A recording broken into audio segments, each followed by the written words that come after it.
گلشن و دارا صلات سر نبی خاتم سلام سر رهبر عالم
هو الذي يصلي عليكم وملائكته ليخرجكم من الظلمات إلى النور. Hamd, alemlerin Rabbi olan Allah'a mahsustur. Salat ve selam,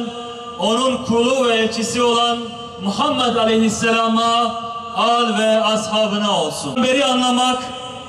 Kur'an-ı Kerim'i özü ve hikmetiyle kavramaktır.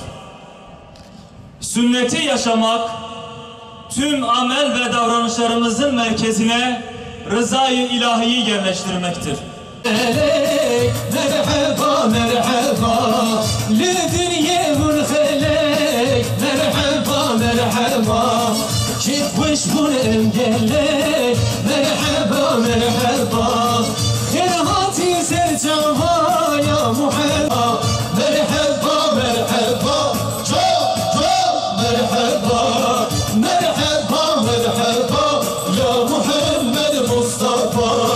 مرحبا مرحبا جو مرحبا مرحبا مرحبا يا محمد مصطفى بجمر حمد وسناي قلب وجان dedim bu خالقي كمنهم مكان وبإنسان ضاي ظالم باكرا